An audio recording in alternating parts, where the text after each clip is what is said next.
Okay, welcome back, ladies and gentlemen. Thank you for joining us again. This is episode 20 of Blown Speakers, and tonight we have a very special guest, a legend on the Tokyo underground music scene, right? Mr. Dave McMahon. You're too kind, David. Thank you very much. Yeah, I mean, I suppose definitely the title of the podcast, Blown Speakers, is I think it's safe to say fairly soundly in my own personal wheelhouse.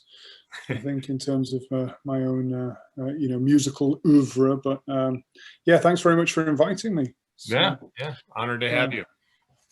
Yeah, I've been watching some of the earlier episodes, and yeah, definitely it's really interesting to see what everybody's got to say about all these classic albums and the different takes on them and the different experiences that everybody associates with them. You know, how they encountered them, etc.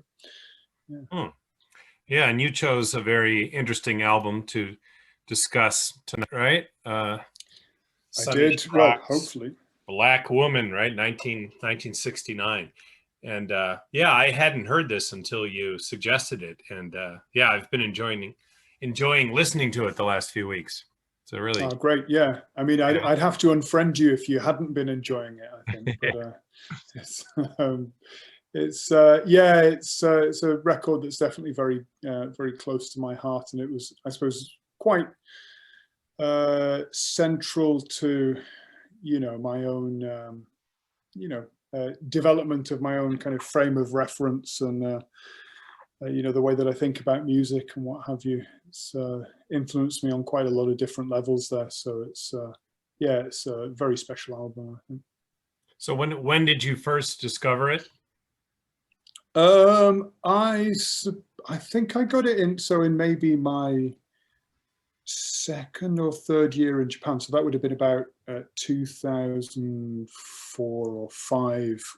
And so when I was 24 or 25 or so.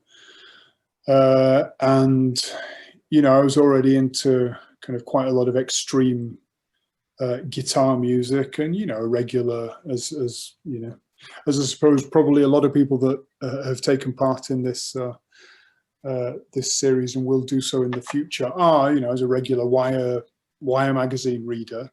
And Sonny Sharrock or Sonny Sharrock, I suppose depending on which side of the pond you're from in terms of how you pronounce it, but he frequently tended to come up in discussions about kind of pioneers of extreme guitar, or pioneers, early exponents of extreme guitar playing, or kind of what would blossom into the kind of noise guitar that people associate with various noise rock bands or Hino Keiji or whoever. And so yes, Sonny Sharrock, Derek Bailey was another name that tended to crop up in those kind of discussions. British jazz guitarist who developed his own kind of vocabulary of non-idiomatic kind of free improvisation, but he was one of the key figures in the European free improvisation scene from the 60s onwards, that also included people like Peter Brotzman and Han Bennick. Obviously Brotzman played with Sharrock later on in Last Exit. But yeah, Sonny Sharrock, Derek Bailey, Takayanagi Masayuki, the Japanese jazz guitarist, Jojo, again, a guy who came from quite a trad jazz background and then kind of ended up exploring some very, very extreme territory on 1 or 2 records, I think, in kind of collaboration with the legendary Japanese saxophonist Abe Kaoru, who was kind of the real poster boy of live fast, kind of die young, very, very extreme music, as I'm sure you'll be aware. Takayanagi Masayuki, Ray Russell, so another Brit who is kind of from like a developed this kind of jazz rock vocabulary.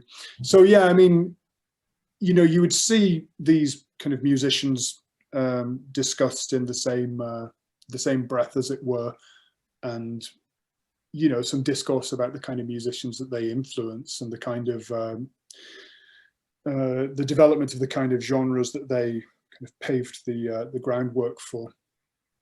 And so he was definitely somebody that I had on my radar and was interested in finding out more about. And I guess, kind of thinking back, of course, the early 2000s were kind of before the expansion of YouTube to what it is today, right? Because, of course, nowadays, whenever you want to hear anything, pretty much, you can just Google it, and 9 times out of 10, no matter how obscure it is, you'll be able to find it on YouTube, if not somewhere else. YouTube started in 2005. 2005, right? Well, there you go. So it's yeah. Yeah, I think one of the first videos I remember finding and repeatedly watching, being stoked to find and repeatedly watching in the infancy of YouTube was R. Kelly's Vibe. But I mean, that's a conversation for another day, I suppose. But yeah, so I mean, so kind of 2003, 2004, 2005. It was before we had the kind of resources that we have at our disposal now for just checking anything out almost instantly, right?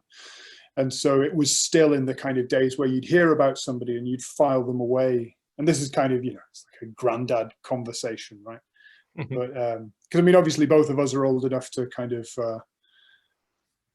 remember the days before a lot of this stuff had even been reissued, right? And you'd have to kind of traipse around the record shops and kind of ask whether they could order stuff in. And it's like, oh no, it's not been reissued or what have you. And it was always like a kind of a grail quest.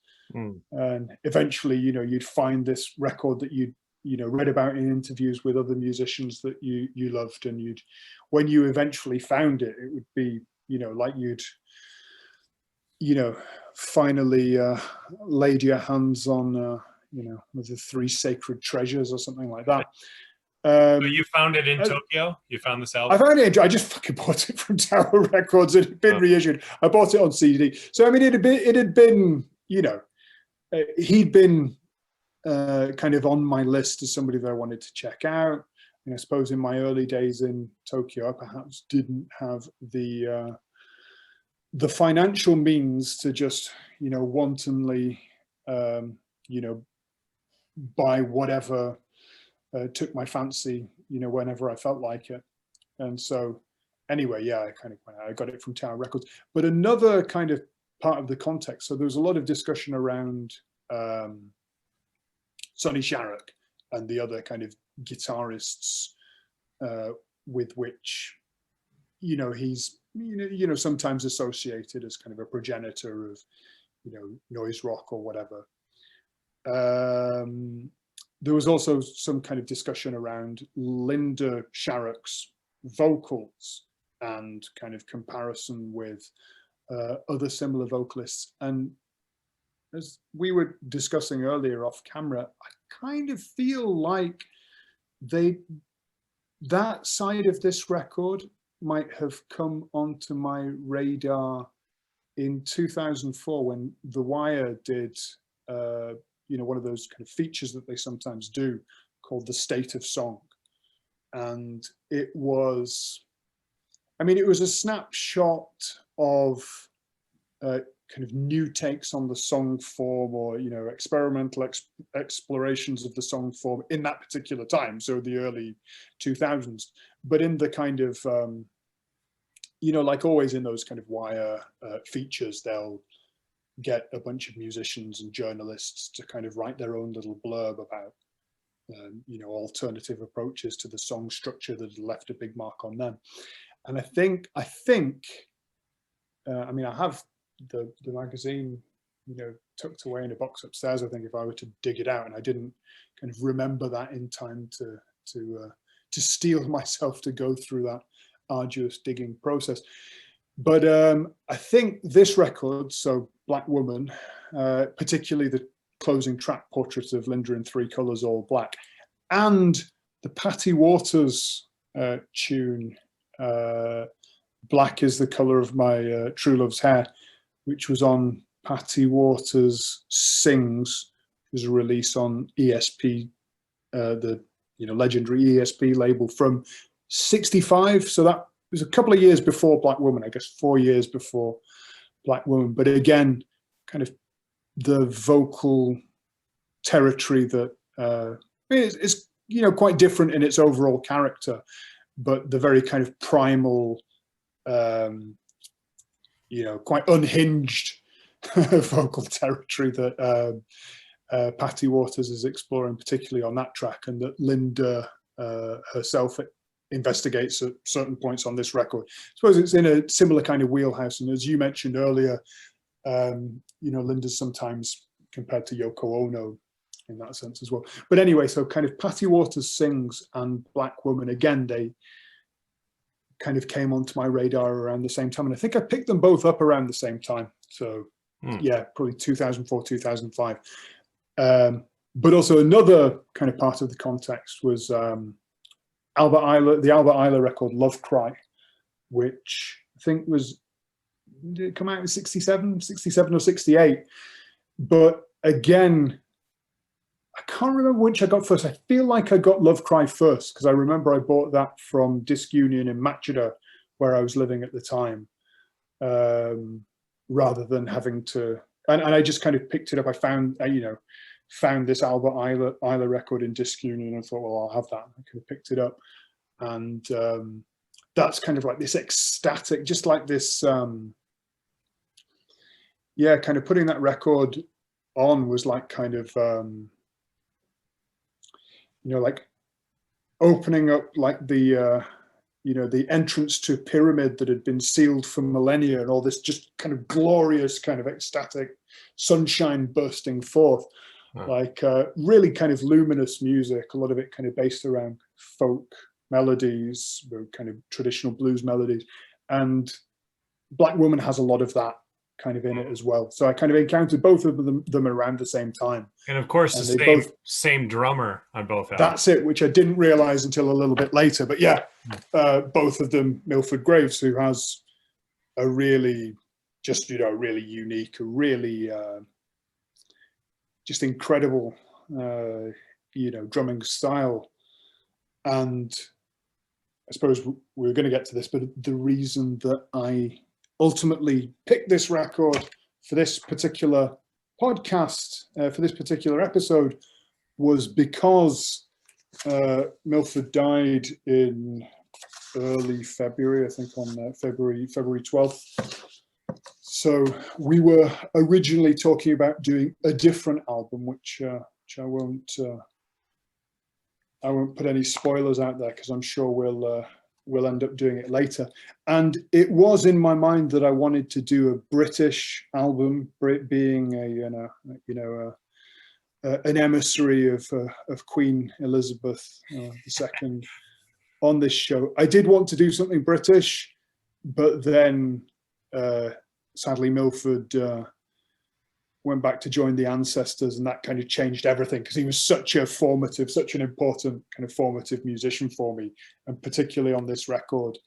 I mean, I could have picked this, or I could have picked Love Cry, but because I'm a guitarist, this one seemed like quote unquote, a guitarist. This one seemed like the more appropriate pick. Well, yeah, I'd be happy to discuss Love Cry at some time too, right? Because yeah, I'm a fan of Albert Ayler, so I'd be happy to talk about that sometime. Oh, that's a phenomenon, and of course that was the band on Love Cry was certainly Milford. That was the lineup that played with Ayler at John Coltrane's funeral, I think. So in again, was that 67? So I know Ornette Coleman played as well with his own group, but yeah, with Ayler, there's and I mean, I shared it on my social media, etc. But there's an amazing kind of picture of Albert Ayler and Milford Graves outside the church, whether it's before or after or during, I don't know, but at John Coltrane's funeral. But, yeah. Anyway, yeah. So that was a bit long-winded. My apologies. Yeah. So, well, I just came across this picture of Sonny and Linda. I thought it was a cool old photo of them. Yeah, definitely. Yeah. So later she'd spell her name with a Y, I noticed Yes. later in her career. But at this time on this album, it's still Linda with an I. And they were obviously they were married, right? There were a couple. I think when this album came out, I want to say he was about 27 and she was about 22 or 23, I think. Yeah, maybe she was kind of 20 because she was born in 47, so 22. 20, okay. Yeah, 22. 21 or 22. Which again is kind of, we were talking about that Patty Waters record earlier. She was only fucking 19. Wow. Which is just incredible because that's a very kind of mature record. I guess in its way, this is although Linda is very assured on here, it's a much more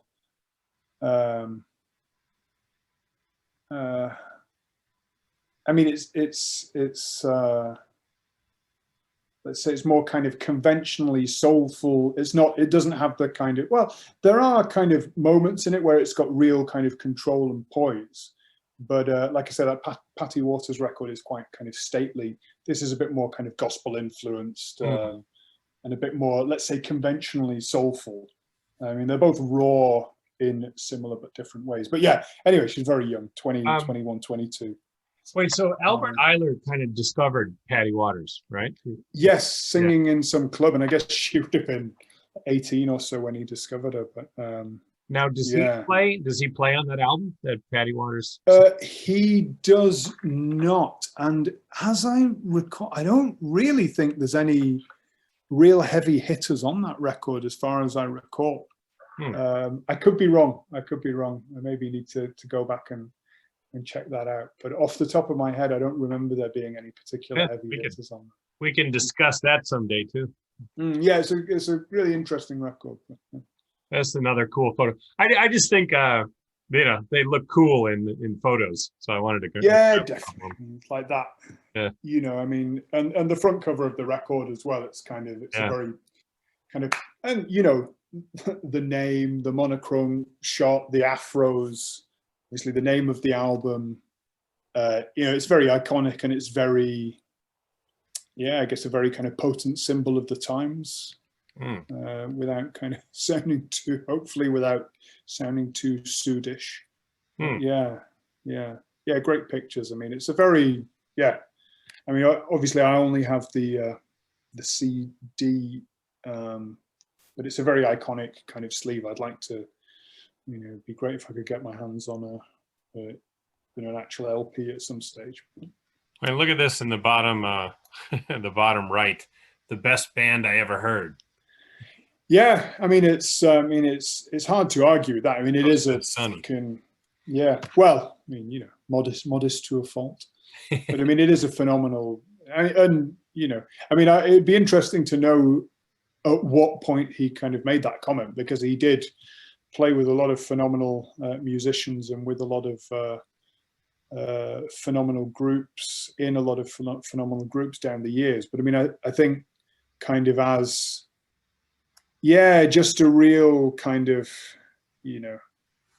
just like neon bright, exploding kind of encapsulation of the energy of the time. I mean, this is a phenomenal album, and it's a phenomenal band. All the individual players kind of really kind of leave their mark on it, I think.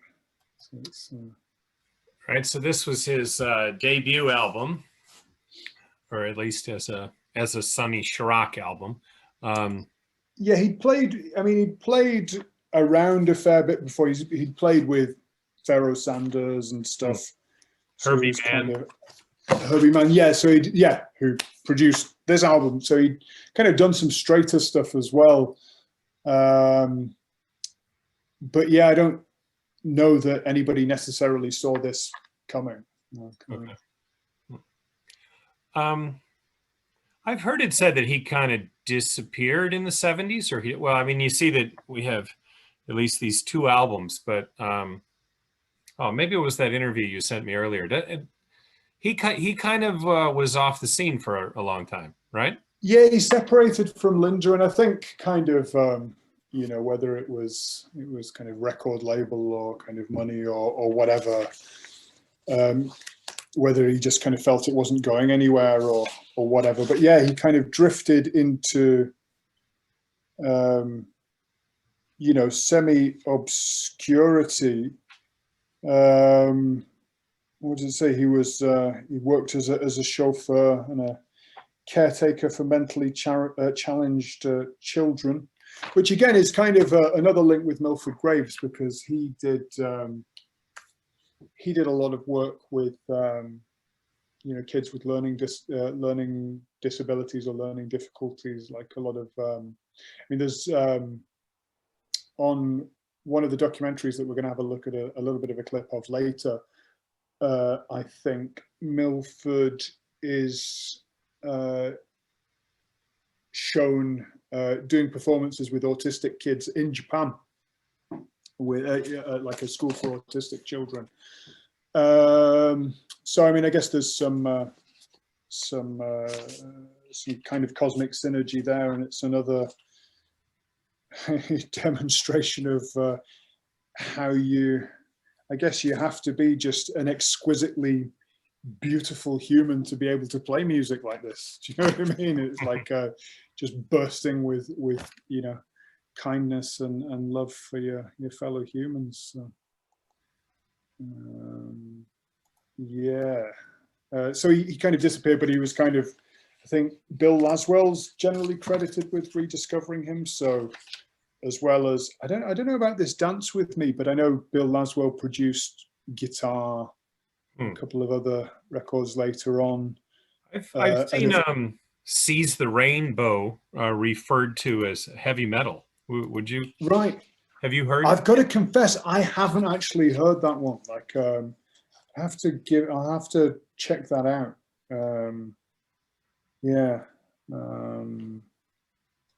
If it's kind of like, I don't know, is that like 1987 kind of heavy metal? So I wonder, is that like Metallica or something? Huh. And so the like Space Ghost, Coast to Coast. So that means he did the theme for the cartoon Space Ghost. Sorry. Yes, and that's kind of that's again that it adds some real kind of pathos to the story as well, because I think his his hiatus from music in the 70s was maybe it was partly because of kind of record label politics, and maybe he felt it wasn't going anywhere, and he never had kind of a major label deal throughout his whole career. But then apparently he was scheduled to sign a major label deal off the back of the success of the theme tune to this early Cartoon Network show, Space Ghost Coast to Coast. Because I think the actual series, this record was released in 96, but the series was earlier, right? I think it was was it 92, 93? And that attracted a lot of, a revival of interest and a lot of critical acclaim, because there's some pretty groovy music on the soundtrack to this cartoon. And he was poised to sign a major label deal, I believe, at the point of his death in 94. He died suddenly of a heart attack, sadly. But yeah, he was on the cusp of finally getting properly paid. So that's a real shame. High Life is another kind of interesting one there. I don't know if you've had the chance to check that out, but it was, as the title suggests, it's kind of influenced by, and I don't know whether that was kind of off the back of like the success of Graceland or something, but it's kind of influenced by African pop music of the 80s. Some of it sounds, pretty gruesome, almost like kind of like early 90s daytime TV show kind of, early morning chat show kind of theme tune music with the kind of synths and the production. But then Sonny kind of comes stealing in, and he's still doing these kind of, very at once, quite lyrical but quite free guitar lines. Although actually his tone on that record is pretty disgusting. So it's maybe I wouldn't recommend that as a first Sonny Sharrock record to check out. But although I mean it's interesting in its own right. And then Ask the Ages is sometimes kind of talked about as, a lot of kind of people mention that as one of the high points of his career, and it is very. But that was in a band with Pharoah Sanders and Elvin Jones. I forget who else was in there, but yeah, that's very cool. But I mean, again, as much as I love Elvin Jones, and he is, his drumming's absolutely fucking amazing, and it still was amazing in the early 90s when they made that record. But it's not got the kind of just the cosmic freedom of, say, Milford Graves' drumming. And for a lot of his career and the kind of live bands that he was playing with throughout much of the 80s, he tended to use two drummers. And I was listening to an interview with him earlier, an interview that I hadn't heard before. And when he was asked kind of why he preferred to play with two drummers, he said, first of all, the power and the sound and the weight, and then the inventiveness. But I kind of wonder if for like large portions of his later career, that kind of playing with two drummers wasn't kind of trying to somehow replicate the sensation of playing with Milford Graves, because like, wow, he sounds like a fucking octopus is playing, half the time. And it's so kind of, I mean, like one other thing that he said in the interview, it's like when you've got two drummers, it's, even if they're playing very similar rhythms, I'm paraphrasing here, obviously, but he said it's almost impossible for two humans to play in exactly the same rhythm. And so those slight kind of disalignments or, that kind of coming into and out of time adds, an element of movement and a real kind of element of interest to the drum sounds. But I mean, the thing is, Milford Graves does all that on his own. For me, I mean, that kind of sound, that could be a description of Milford Graves' drumming, I think. Like, wow. Yeah, I mean, this record, I mean, like I say, it's a guitar record notionally, but the vocals very important, but the drumming really kind of reconfigured my just my attitude to drums and the kind of way I understood, the role of drums in this kind of music. So, yeah. So we're gonna get into the personnel a bit. Yeah. So the first side of the album, there's no horns, right? Right. If I remember correctly. Yeah. So it's well, let's all right. You got Sonny Sharrock. Yeah, as you've mentioned, Milford Graves. So is this the first album you would have heard with Milford Graves? Or it was either this or Love Cry. I suspect Love Cry. I suspect it was actually Love Cry first. But again, as I say, to me, not just because of the time that I encountered them, but they're very much of a piece in my own kind of personal musical journey. But I mean, there's a lot of similarities. I mean, obviously, in terms of Milford's drumming, although I think it's a bit further out on Black Woman than it is on Love Cry. But also kind of Albert Ayler has this really, I mean, obviously Pharoah's a very lyrical sax player as well. But I guess what Albert Ayler and Sonny Sharrock share is kind of a, like a folk music or a kind of a blues influence, where it's these very kind of very relatable, very kind of naive melodic motifs, and often very ecstatic as well. I mean, obviously kind of Pharoah's got that in his wheelhouse too, but it's not quite as folk influenced, I don't think. Not quite as kind of trad influence. And with Pharoah, obviously there's all sorts of kind of Eastern influences and stuff as well, which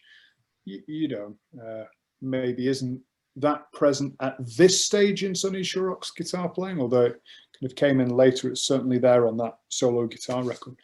But yeah, so this and Love Cry. But yeah, I mean, Milford's drumming on this is just outrageous. Yeah. But what you were saying earlier about yeah, so there's no horns on the first side of the album, you know, which is, yeah. I mean, I really associate free jazz with horns usually. So for me, it was interesting to not hear horns on the whole first side of the album. But as you said, Sonny himself would have liked to have been a saxophonist, right? But he had asthma, right? So yeah. That's yeah. So he's kind of a frustrated horn player. So yeah, the story is that his kind of approach to the guitar was trying to, you know, replicate some of what the, you know, like you know, guys like Isla and Pharaoh and Coltrane were doing on the sax, and try and replicate that on the guitar. And like I say, yeah, I mean, it's definitely got very kind of clear similarities with Albert Ayler's playing, I think. Although, of course, kind of, you know, the kind of more abrasive, kind of noisier aspects, especially at this stage in his career, because he wasn't using any kind of real distortion or feedback or whatever, which did kind of come into like a lot of his playing further down the line, especially you know, when he was playing with Brotzmann and Laswell et al. in Last Exit and that. But I mean, here it's mostly quite a clean sound. So the kind of the more abrasive segments, there's some atonality, but not that much. But it's more his kind of like really kind of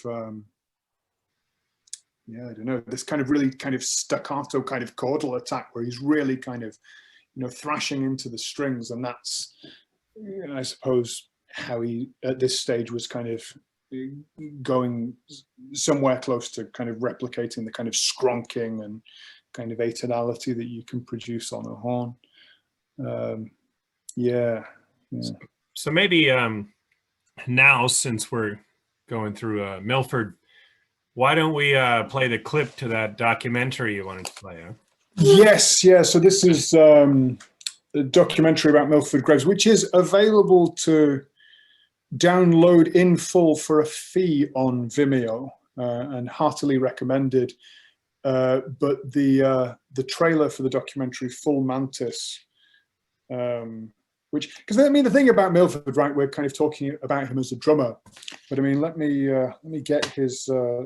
So this is his obituary from Pitchfork from last month, and so the opening paragraph should kind of, you know, tell you know, listeners / viewers who are perhaps not familiar with him a little bit more about what a diverse character he was.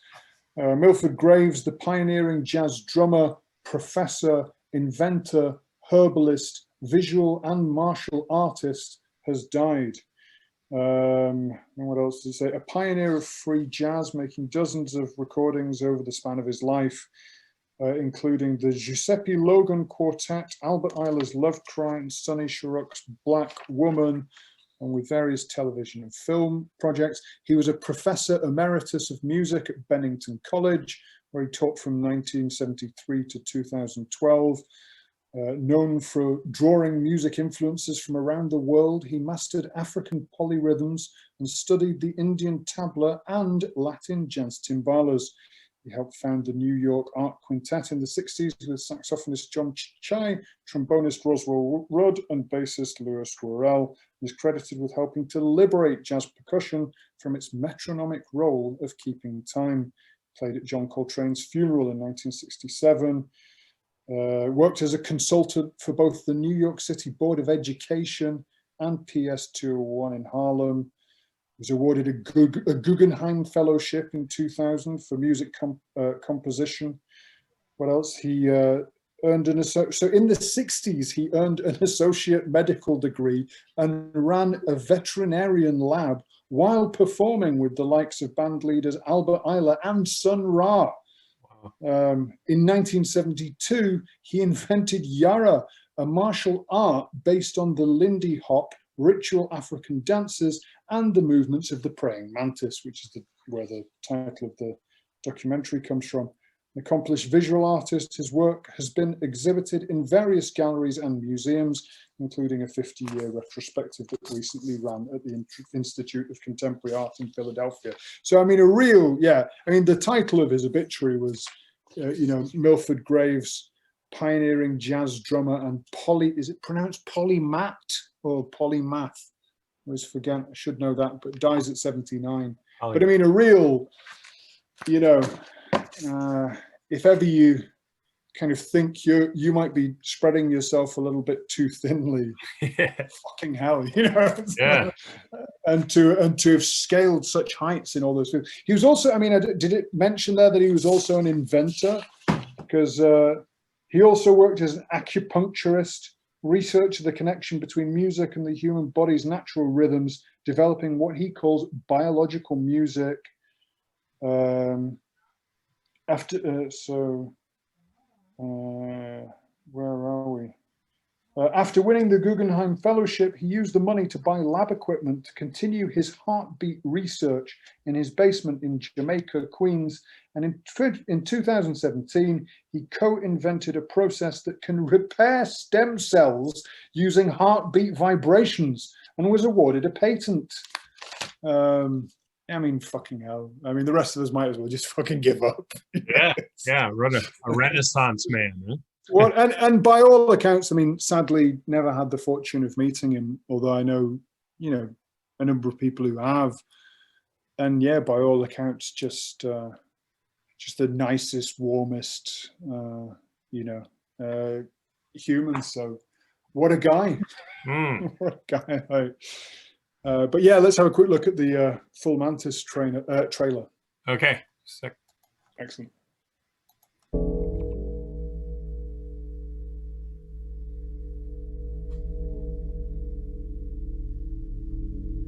We're taught about measures, we're talking about pulse beats. All right, so we can count 1, 2, 3, 4, and so on. So I've known some people say, well, the best way to play in tempo is to get a metronome. Oh my gracious. And forget about atomic clocks now. Too exact. But you know what? The heart doesn't have the same time length, you understand, between each contraction and relaxation of the heartbeat, bop, boom, and the next bop, boom. If they are the same, that is extremely dangerous, and that's what they were missing before. They weren't counting the time difference between there. So if the doctor heard that, and everything seemed to be clean, the more exact the time measures, the more dangerous it is. In other words, if you felt your pulse rate at your wrist or any other place other than listen to your heart, you hear that, boop, boop, boop, they should be different. That's a healthy heartbeat. They can call that the chaos heartbeat. They can call that heart rate variability. That means the rate constantly varies. And all that people have to do is feel their pulse, and all of a sudden they count. They'll notice they count slow at one point, then they count a little faster. That's great.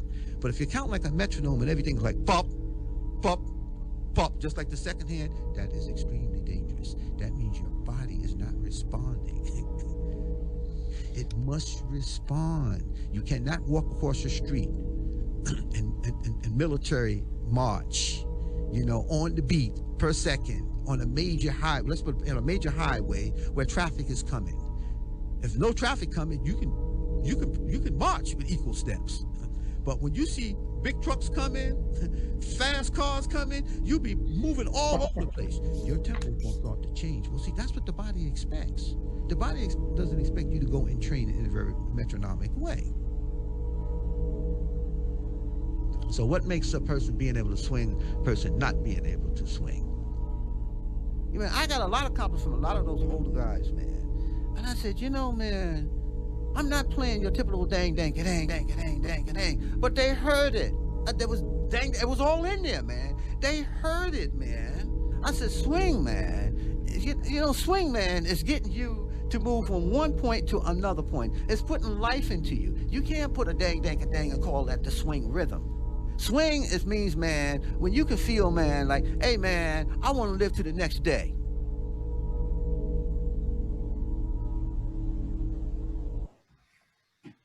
Okay, now, yeah, goosebumps, fucking, I mean, and of course, even in that short clip, you know, I mean, obviously you get an inkling that, you know, this is somebody whose fundamental philosophy of rhythm is completely outside the norm, and even more so, of course, at the time, but even now.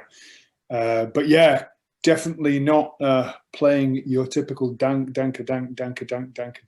I mean, yeah, as we're going to hear from a couple of clips in a bit, I guess. I mean, the drumming on Black Woman is just fucking phenomenal.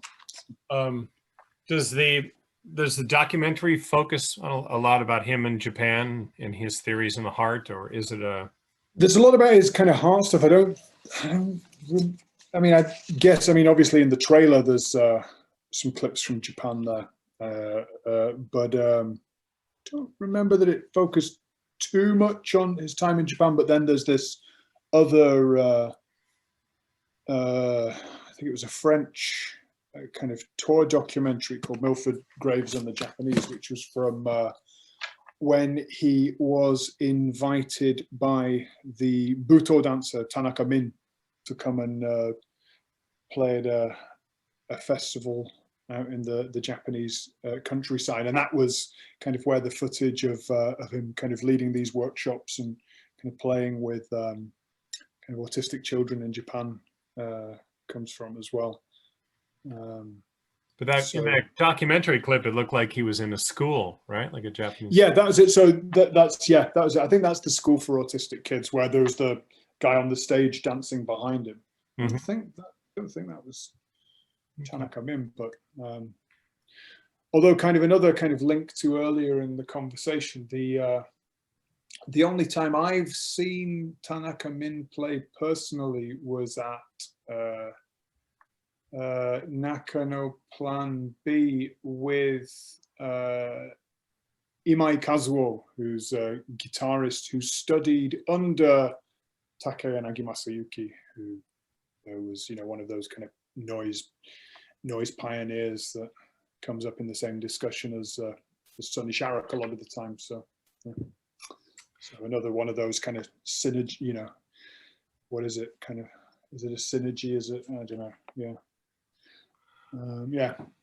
All right, we'll check out that other clip of yes, Milford in the Japanese. Just a second.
Yeah.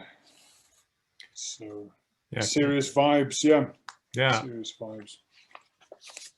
I heard that he used to paint his drum set, right? Like kind of psychedelic colors. You could see it a bit. I don't actually. Right. Yeah. I hadn't actually.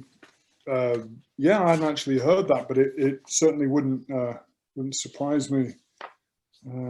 Yeah. Yeah. Let's see. And let's see, the other piano on the album is Dave Burrell, right? Who also played with like Archie Shepp and so I mean there's a lot of kind of, you know, I mean I suppose the scene at the time, that was kind of the nature of the scene. But yeah, he played with Pharaoh and Marion Brown and Archie Shepp. But I mean, again, his his piano on this record, I mean, it's got that great. I mean, I suppose it's due to where and how it was recorded as much as everything, and the actual kind of piano itself. But it's got that real kind of nice, like haunted cinema kind of sound to the piano. And you know, there's bits where he's kind of, especially on I think Peanut, where he's kind of obviously playing inside, getting into the strings inside the piano, etc. But I guess as the main other kind of melodic instrument, because there are no horns, at points it's Dave Burrell's piano that's butting heads with Sonny's guitar in the more kind of extreme passages. So yeah, really, yeah. I mean, as I say, kind of all the musicians on this are kind of really kind of pull their weight and kind of make equal contributions, I think.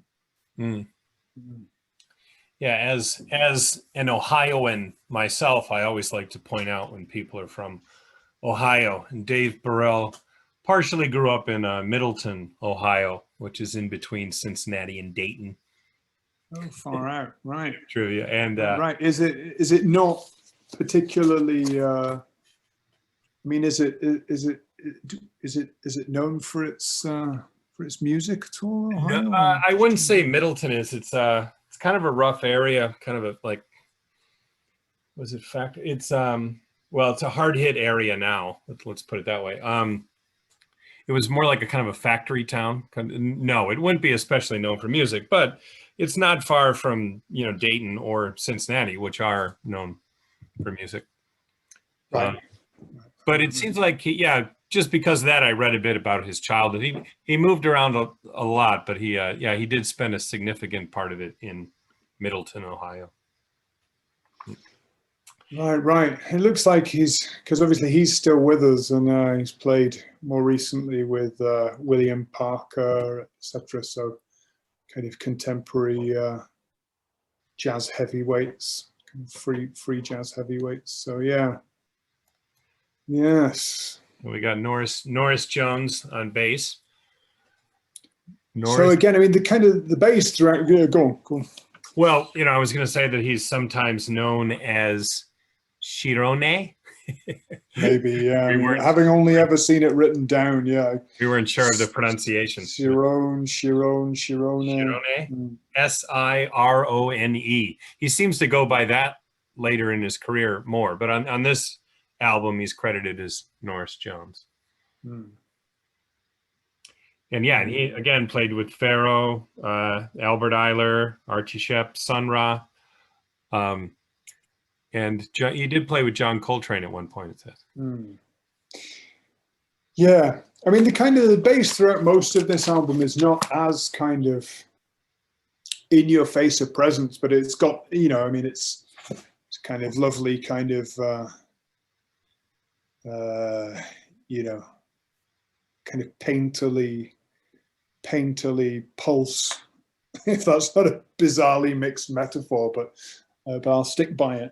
But throughout a lot of it, and you know, obviously in kind of the freer passages as well, he's kind of very kind of technical playing too. But yeah, really nice warm tone. Yeah. So the first side of the album, right? The first two tracks, right? Black Woman and Peanut. So it's just the four guys we mentioned, right? And then plus Linda. Plus And Linda, yeah. there's some additional bells on Black Woman, I think, right? That was one thing that I've got to confess. I only actually discovered that when we were prepping for this podcast. I thought those bells on Black Woman were also fucking Milford playing at the same time as playing all those drums. And I was like, how's he doing it? You know, how many arms has he got? But it's Gary Sharrock.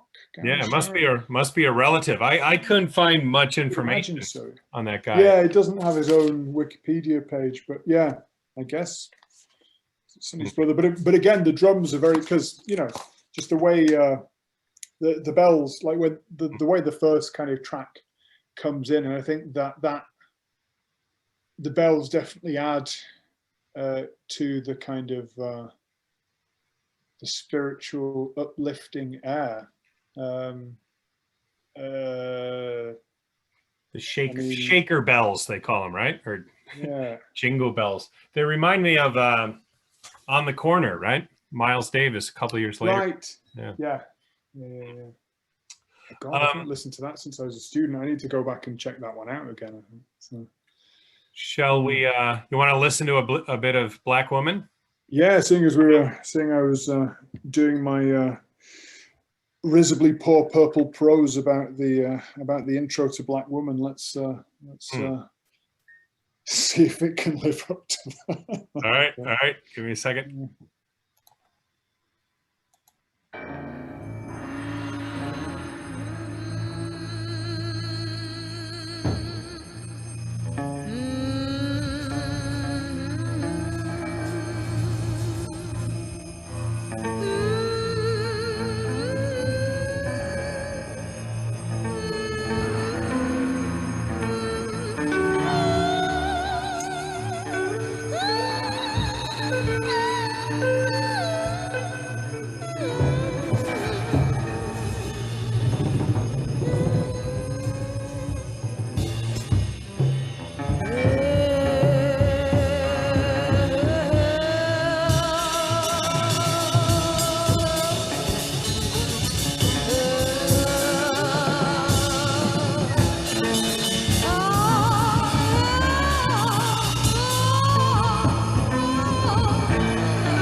Yeah, I mean, when we were talking about the, for me, that's such a perfect kind of intro to the opening track.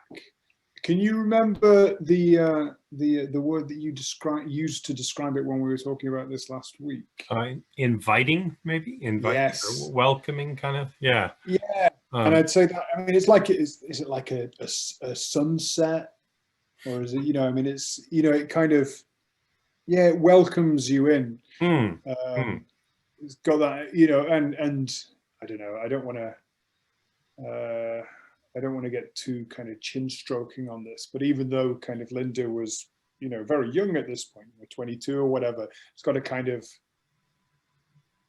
yeah, like a kind of a motherly, kind of amniotic kind of, you know, like you say, that kind of welcoming vibe. I mean, it's kind of, I suppose it's of a piece with, I think all the kind of like Alice Coltrane and kind of Pharoah Sanders, the Impulse label kind of cosmic records that I think like Journey in Satchidananda and Thembi, and I think they were early 70s maybe, so a little bit later than this.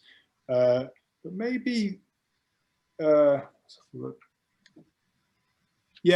so the Pharoah Sanders album Karma, which was, you know, one of, you know, after kind of Coltrane died and all those, you know, the people that had kind of been around that kind of scene, and I guess it was after Isla died as well, went in a more kind of a spiritual kind of Eastern influenced direction. There's that kind of, you know, warmth and that kind of spiritual quality to the music. This kind of has that without using kind of a notably Eastern kind of tonality or anything like that, because it's still kind of, is it like a kind of like that kind of guitar melody? It's more like a kind of, is it like a kind of a flamenco or a kind of mariachi kind of sounding thing? It's very melodic and it's very, yeah. I mean, like I say, although the album does explore some pretty out territory later on, and even in this track, I think Linda's vocalizations as the track progresses get a lot more kind of, you know, guttural. It's that, but especially at later points on the album, it explores some very out there kind of territory. But I mean, yeah, there's always that kind of, like I say, I think even when Sonny's totally shredding, he's still got a very kind of strong melodic sensibility, and I think that's kind of a thread that runs through the whole album. So, like Pharoah, I guess. It's fun, just like there's kind of different feelings or like different influences that just kind of float by throughout the album. And yeah, I mean, of course she sounds like soulful and kind of gospel-y there, but that guitar even sounds a bit like a spaghetti western type. Yeah, that's a good comparison, I think. And like I kind of alluded to earlier, the kind of tone that he's using on this record, I guess, even though, you know, obviously there were other bands using kind of distortion and fuzz and feedback at this kind of time, you know, I mean, he's using a fairly, you know, pretty clean tone throughout most of it, and kind of when it is kind of, when the sound does break up at kind of later stages, it's more just because he's thrashing the strings so fucking hard, rather than, you know, pushing the amp hard electronically. It's kind of, yeah, it's a very very physical in that way, like yeah. Have there been a lot of vocals in free jazz over the years, or like at this time? I mean, it's not a music that I can, you know, usually think of as having vocals, right?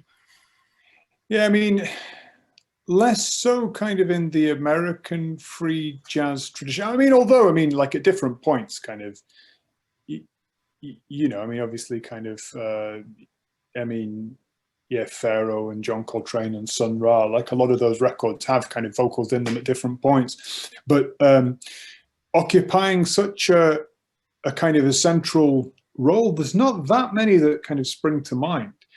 I mean, obviously Miles Davis's wife, Betty Davis, was a singer as well. But I mean, I guess she's more kind of associated with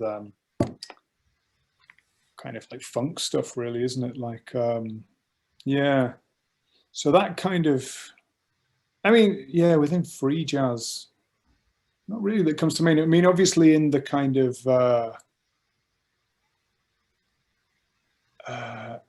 well, you've got all like kind of Carla Bley, and then kind of in the European free jazz, kind of free improvisation tradition, you've got all your like kind of Phil Mintons and Bob Cobbing and kind of people like that. But again, that's a very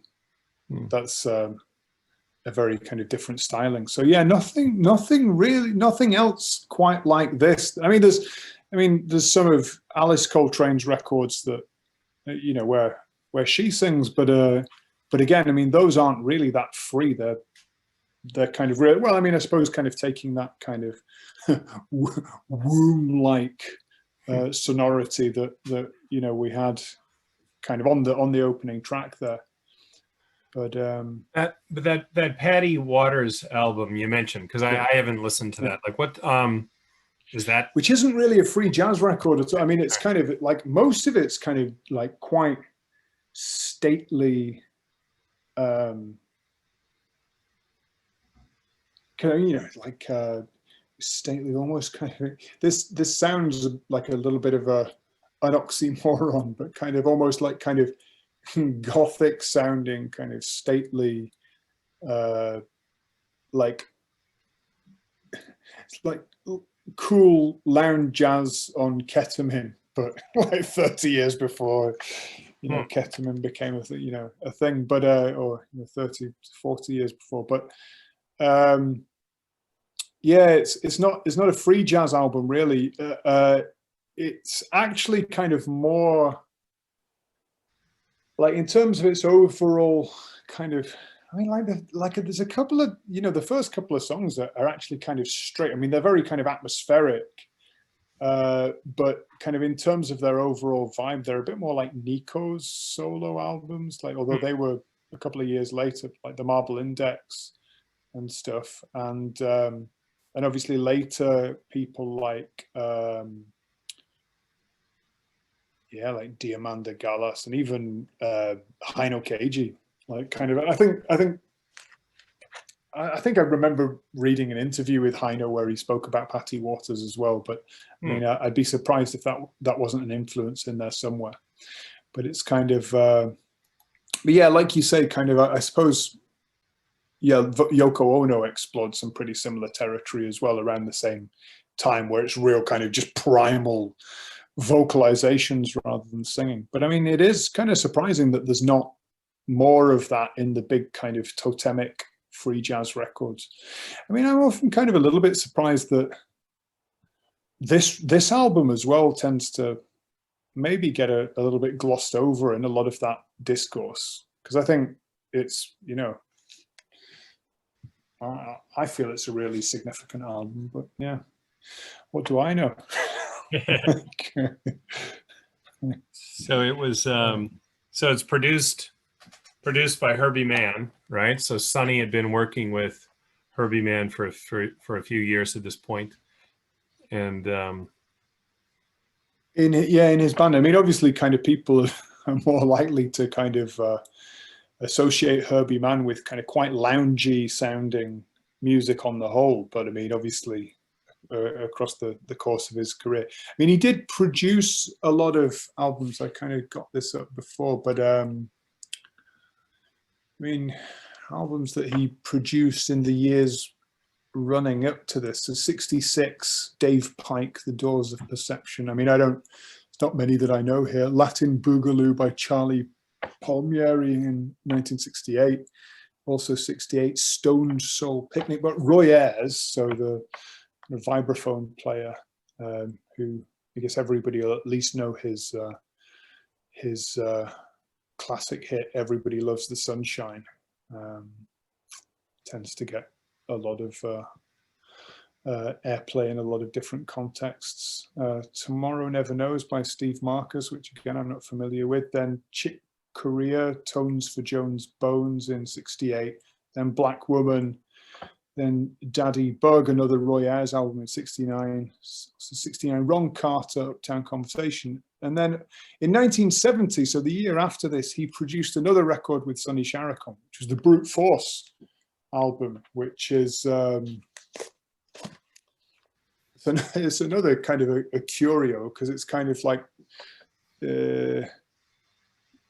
like a soul funk band that drafted Sonny Sharrock on in guitar. So it's like this kind of almost like in large swathes, kind of really joyous sounding, kind of Northern Soul-esque kind of soul funk. But with just like these bursts of Sonny Sharrock's fucking absolutely demented, spidery kind of angular guitar in patches over it. It's a really, I mean, it's an interesting record. That's well worth a listen. I don't know if it's ever been reissued, but it's available. It's kicking around to be listened to on the old interwebs. Yeah. So on side 2 of the album, right, tracks. So this this album is 5 tracks, and it's only a half hour long, right? It's about 31 minutes or something. It's a good length for an album. To be honest, like, I mean, maybe it's because I've got ADHD, but I mean, kind of long albums, I'd rather have it kind of, short and sweet. And kind of fairly self-contained. And this is, I mean, as you know, I mean, I tend to play quite short sets generally when I'm performing. I'll tend to, because it's all improvised generally, so I usually I want to be in and out in about 15 to 20 minutes usually. So I like the length of this album. Right? If it was an hour long, I think I would feel differently about it. But I like the all killer, no thriller, or no, all killer, no filler. No filler, yeah. Well, that's it. I mean, it leaves you wanting more. I mean, even though it's quite expansive tracks, and I've got to be honest, like when I was in my in my mid-teens, when I was first getting into music, I would have struggled to get my head around like 10-minute, 15-minute long tunes, because I wanted everything to be kind of, 3 or 4 minutes or whatever, just kind of in and out. But I mean, I guess, compared to your Coltrane's and how long's Space is the Place by Sun Ra? I think the title track's 22 minutes, is it? So, I mean, compared to that, these are fairly compact, I think. Well, I mean, Space is the Place is a great fucking album. And I think that was the first kind of properly out there jazz album that I ever got when I was a university student. So that's another big formative one. But I think I guess my sensibilities had been well enough corrupted by the time this, came onto my radar that, the tracks all feel kind of quite compact to me and quite nicely contained. And you say 35 odd minutes. It's a good length for an album. Right. So on side 2, Teddy Daniel joins on trumpet. I didn't find out a lot about either of these two guys, actually, Teddy Daniel and Richard Pierce. So that means they have 2 bass players for the second side? Possibly, yeah. I wonder, I mean, because it says joined by, but I mean, I kind of wonder, but I mean, on side 2, kind of forget, is there any bass on Blind Willie? I kind of don't feel like there is. That kind of feels like a solo. Really short. I mean, we'll kind of talk about that, but I don't know. I don't remember kind of picking up that there's 2 basses kind of playing at any point. Oh, let's check that out. There's a lot going on in track 3. It might be. There could be 2 there. Yeah. Right. Should we have a little bit of a listen to Peanut? I think this is kind of. So this is another track that kind of starts with almost kind of flamenco, kind of folky kind of influence, very immediate kind of melodies that reminded me of the Albert Ayler album Love Cry. but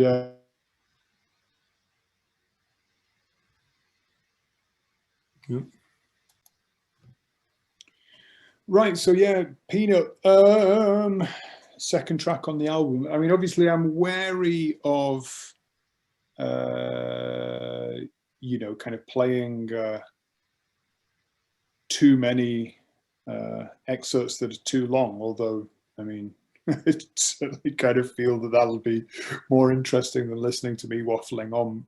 But this is kind of one track where I think, to kind of put it in its proper context, it's worth listening to a couple of different chunks of it, because it starts off with, again, a very kind of ecstatic, kind of uplifting, whether it's kind of flamenco kind of influenced intro. Kind of reminds me a lot of Love Cry, the Albert Ayler record.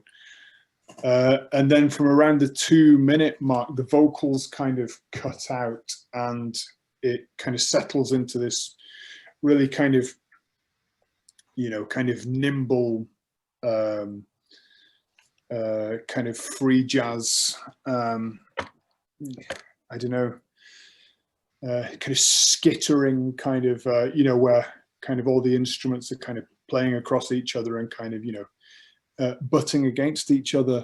And then from around the 4-minute mark, Linda's vocals kick back in. But, well, I mean, let's kind of play it. But I mean, it kind of kicks back in with just this real kind of ululating kind of banshee wail, but just kind of, you know, feels like it's kind of descending from the dark skies kind of down back into the mix.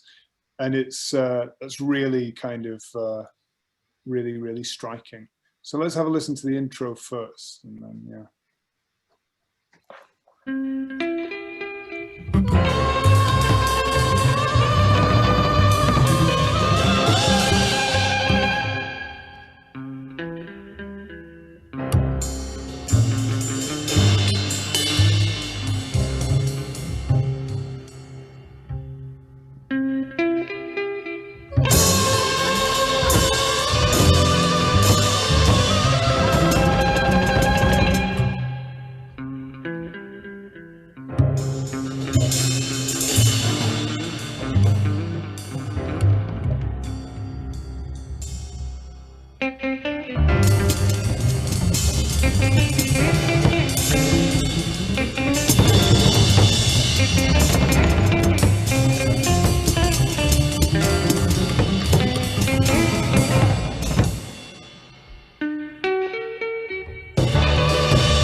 Yeah, so jump forward a bit. Yeah, well, although I mean, I guess there's only like 10 seconds to go until the 2-minute mark, so I guess we might as well kind of play it on for a bit now. Like, Okay.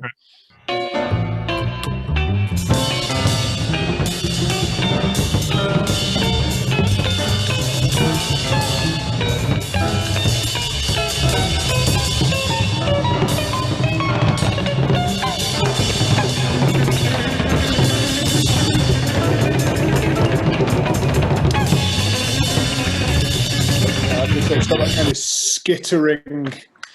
of skittering, kind of insectoid kind of qualities. Let's play a little bit more of this passage. All right.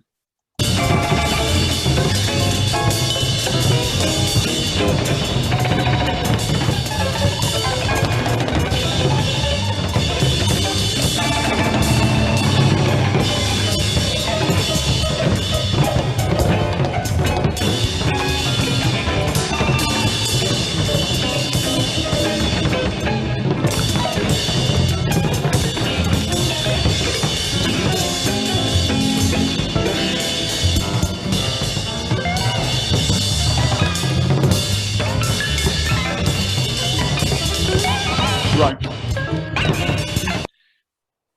So yeah, I mean, as I say, kind of, it's got that kind of insectoid kind of stuttering, and they're all kind of playing over each other, and because obviously, kind of, well, you know, like Milford's kind of drumming, it's always, I guess, it's got that kind of, yeah. I mean, I've used the word octopus a couple of times, but yeah, that kind of almost kind of like weird kind of insectoid kind of quality to it, which I suppose, yeah, the kind of mantis reference kind of comes back into that.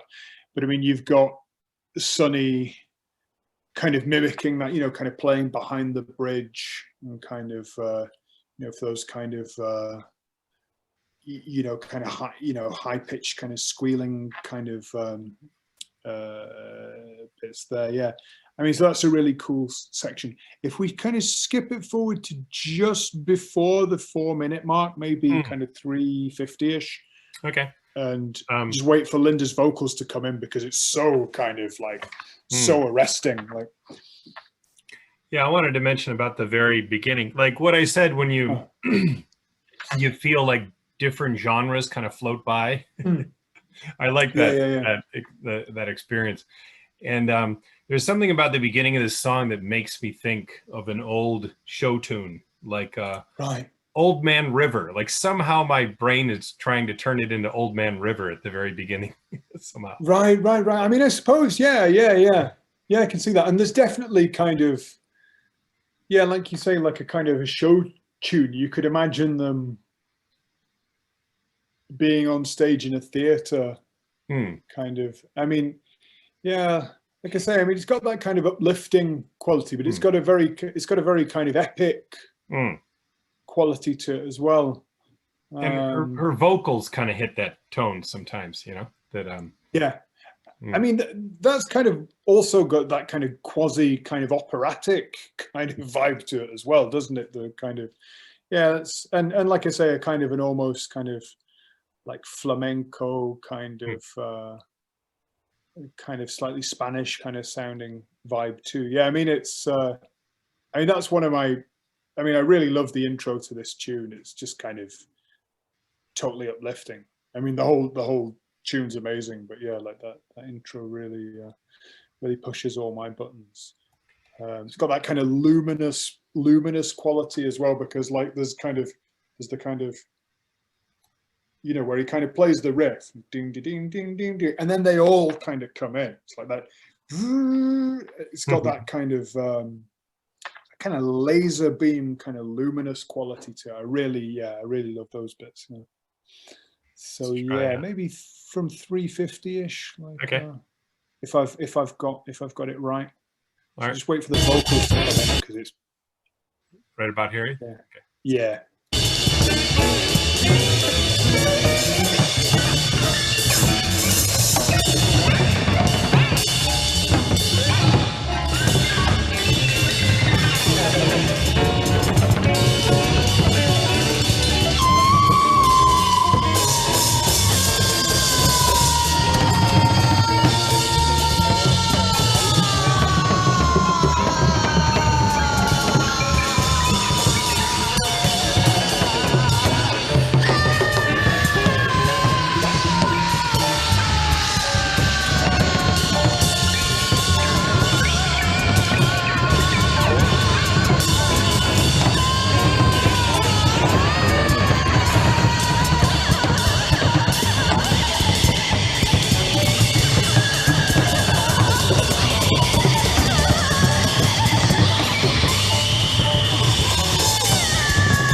Oh man, that's just so fucking good. That's just so fucking good. Like, Yeah, yeah, yeah.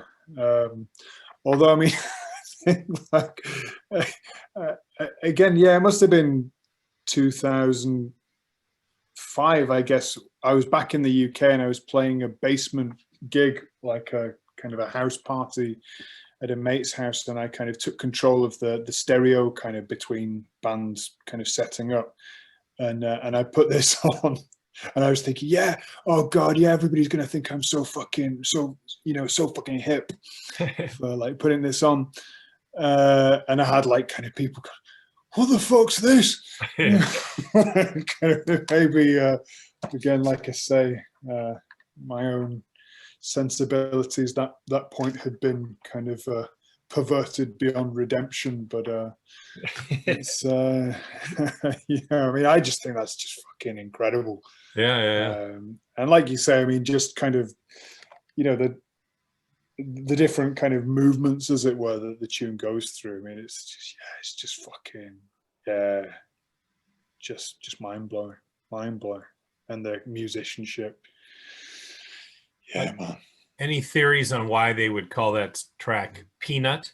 I mean, that's the other thing, isn't it? Because fuck knows. Because I mean, it sounds like such a kind of you think, oh, this is going to be a jaunty little number, Peanut, and then it's just like they set the controls for the Heart of the Sun. You know, it's yeah. That is a bit of a mystery. Because yeah, I mean, yeah, track titles wise, all the other tracks on this album, you can kind of, I mean, obviously Bielero's was an existing tune, but I mean, all the other tracks you can kind of, all right, yeah, I get it. I can draw the connection between the track title and the you know, sonic territory that this is staking out. But yeah, Peanut, it's amusingly incongruous because it's just such a primal, yeah, just it's the second, I mean, because obviously it's the yeah, longest track on the album, Peanut. it's the longest track on, and I mean, shortly longer than, I mean, to me, yeah, 9 minutes 16, 9 minutes is fairly to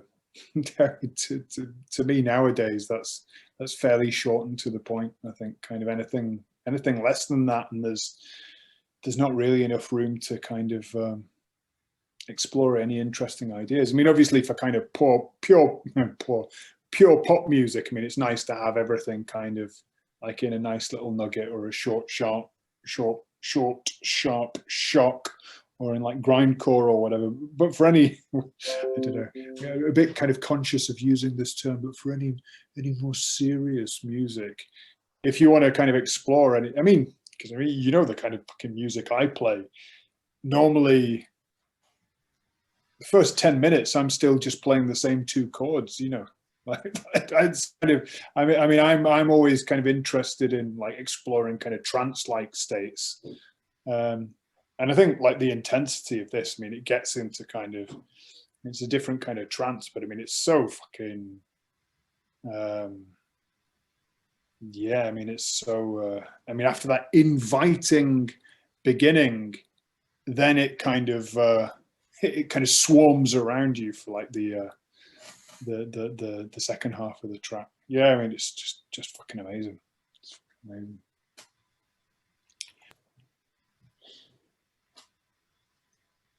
Yeah.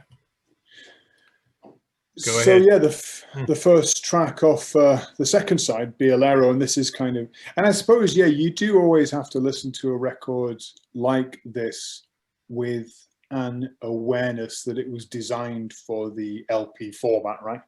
And so you've got, you know, those first two tracks, and you know the first side of the album, about 15 minutes, so fairly compact, and then you turn it over, side two. Bielero's kind of a bit of a palate cleanser, I think, because it's you know, it's the one kind of traditional, you know, like pre-existing you know, tune. Obviously it's an original arrangement of that, but it's I'd say in many ways it's kind of the straightest track on the album, but again, it's really beautiful, and it's got kind of really kind of impassioned but kind of operatic kind of quality to Linda's vocal, which again kind of showcases some of her diversity, her versatility as a vocalist. But yeah, let's have a quick listen to it. So it's a French song, right? Yeah. Okay. Yeah. Have you heard other versions of this song? I have not, I must confess. Yeah.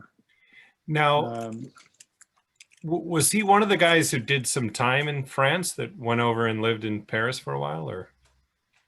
Well, I noticed that. Wait a second. Where are we?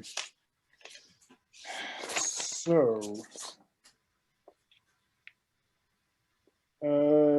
his second album, Monkey Pocky Boo, in 1970, did come out with BYG Actuel, which is a French label. Huh. But I don't know. I mean, but the we should say, actually, we should. Well, I mean, we could reference this at the end, but I know you dug out a live clip, which is a performance of Peanut, the second track that we just listened to, and I think that's from a performance in France, right? Yeah, yeah, in 1970. So so he at least spent some time there, whether or not he lived there for a while. Which, like a lot of those guys, kind of around that time, who else? Kind of Arthur Doyle lived in France. I mean, obviously Nina Simone lived in France for a lot of years. Steve Lacy Doyle was over there. Steve Lacy. Steve Lacy's an interesting one, isn't he? Because he's got those kind of, I mean, he's got the proper, authentic kind of jazz resume, but kind of in terms of his style, even though he's got like a style that's very American and very kind of like an extrapolation of kind of trad American, like soprano playing in many ways. But I always kind of, I don't know why, I kind of tend to, in my head, kind of place him for some reason, quite closely alongside the European free improvisers. I mean, I guess he did play with a lot of those cats, because he was based in Europe, and I think the only Steve Lacy record that I've got in my house is a bunch of duos with Joe Leandro. Yeah. But when we were talking about free jazz that has vocals, Steve Lacy did a lot of stuff like kind of with right, like kind of lit jazz type stuff where I want to say his wife would read poetry and he would play. Right. But I mean, again, I guess there's a lot of that kind of, there's a lot of like kind of beatniky kind of stuff, right? With like poetry and stuff like that. And I think, that's definitely like a thread that existed. And then, like I say, you've got those kind of European free improvisation kind of style vocal improvisers like Phil Minton, where it's all kind of, scatological caricatures. I don't know, but in terms of, I mean, Carla Bley. Well, at some point in the future, I want to get our Tokyo Steve Lacy expert Hugh Lloyd in here, and we can discuss some Steve Lacy with him. What might be interesting. That's and I guess like another kind of Tokyo figure who's kind of all but retired from music seemingly at the moment. It's Brett Larner, the koto player, but he studied at Mills College under like Anthony Braxton and Joe Leandro, and it was I think it was Brett that kind of brought like Ellen Fullman over here and stuff. But Yeah, it was at a Brett Lana organized gig where he brought Joe Leandro over, where I picked up the one Steve Lacy record that I have, which is those duets with Joe Leandro. But yeah, Brett could be a real interesting person to kind of tempt back into into the scene. Yeah, well, hopefully he'll still at least want to talk about it. Well, he's recently been because Brett, I mean, like the first run of like live performances that, I mean, we're kind of going down a little bit of a weird kind of side alley here, but the first run of live performances that I ever did in Japan was kind of with a Buto dance group called Yanshu, and Brett was kind of part of those as well. But then he, I mean, he's got more into just marathon running over the past decade or more, and he runs a site called Japan Running News. So it's kind of the leading English language source of information on long distance running in Japan. But his YouTube channel is kind of, if you look at the earliest kind of videos, it's mostly musical stuff. And then for the last 10 years, it's all been kind of running, like marathon related stuff. But then he's recently started kind of uploading loads of old kind of musical videos again. So I think he's getting back into it. Like, yeah, really interesting cat. Really interesting cat. Yeah. All right, shall anyway, we? So, yeah, Bielhero. I was actually, yeah, like you say, French. I've never heard any other kind of versions of it. Yeah. So, but anyway, let's have a quick listen to the palate cleanser.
Yeah, so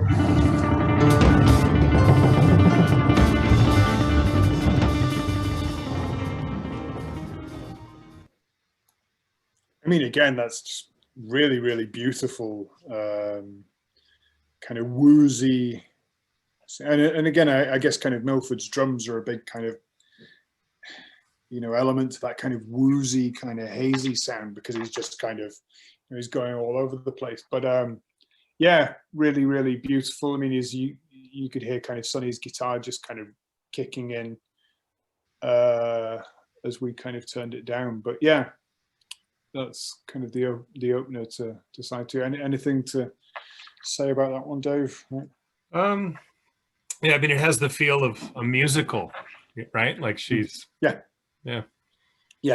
definitely. And again, kind of, if you just kind of imagine, like, you've just listened through Peanut and it's gone absolutely fucking bonkers for 8 minutes plus, and you flip over the album and then this is the next track. So again, kind of pretty unexpected. It's another kind of curveball, as indeed is the next track, which I think it's probably best not to say anything about this before we play it, because it's so surprising. It was so surprising to me the first time I listened to it. Anyway, so let's have a listen. Bielero, though, I wanted to say, I think that's the only time when she's actually saying the word Bielero. I think it's the only time she actually says a word, right? I mean, I don't know about the rest of the vocals on that track, whether she's actually kind of singing in like pidgin French or I can't really pick anything out. I mean, my French isn't what it used to be, but the singing we've heard up to this point, the first two tracks, I don't think she ever says a word, does she? It's just... That's it. It's mostly vocal. Yeah, it's all vocalizations, really, isn't it? Which, yeah. It's okay. True. Let's go to Blind Willie. Give me a second.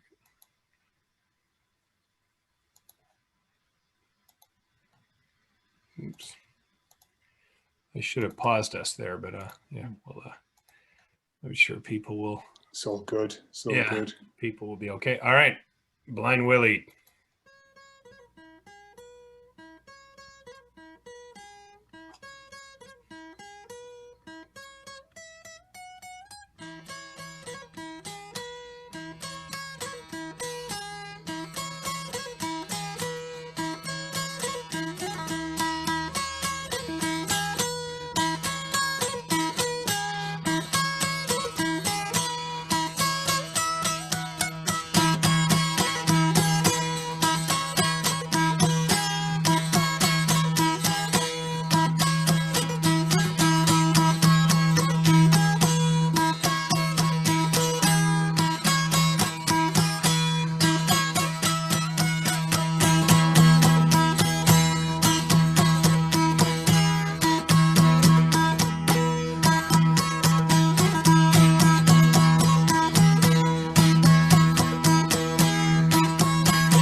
Right, quite a change of pace.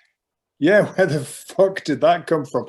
I mean, so this was another kind of thing that I suppose, kind of thinking back to the context in which, you know, where I was and where the kind of music scene more generally was when I first encountered this record. I guess thinking back, like a lot of that kind of, what did Wire magazine dub it at the time? Like New Weird America.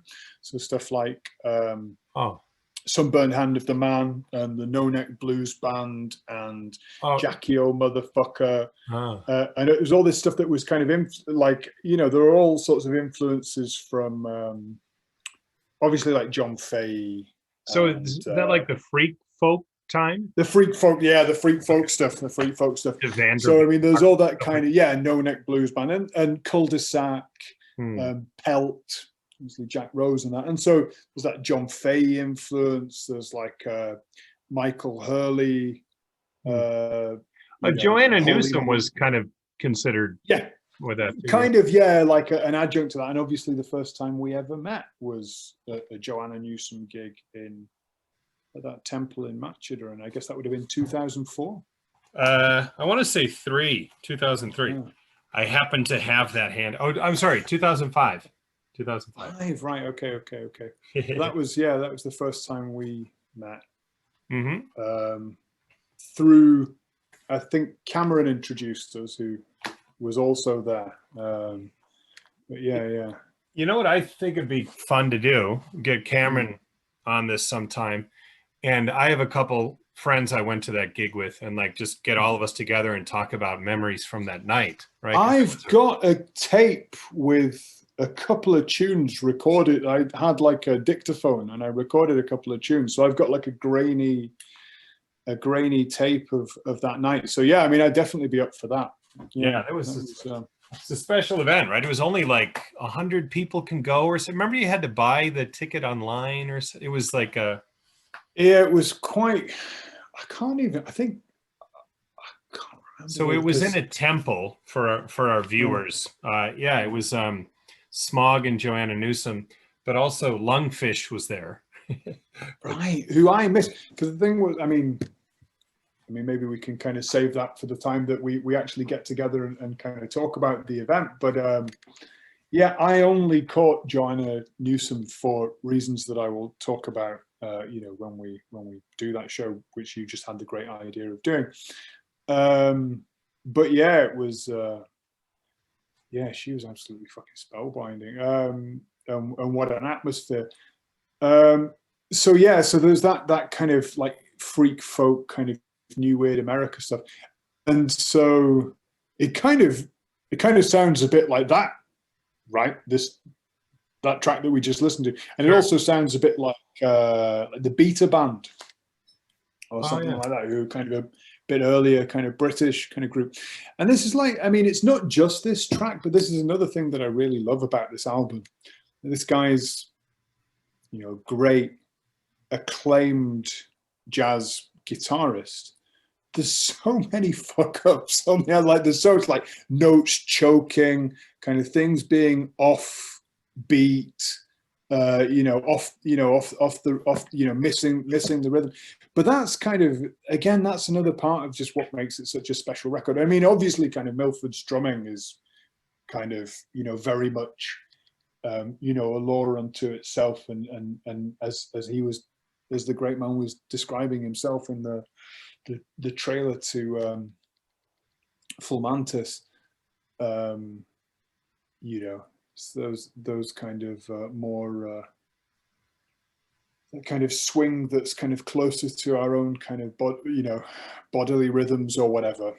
And so that's all throughout the album. But I'm guessing that this track is just Sonny and it's 3 overdubs, maybe. I'm guessing it's just him playing.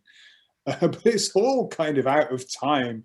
And like I say, there's fuck-ups in there. And actually kind of in bits of his playing on elsewhere on the album, there is that kind of quality to it. He's got that kind of,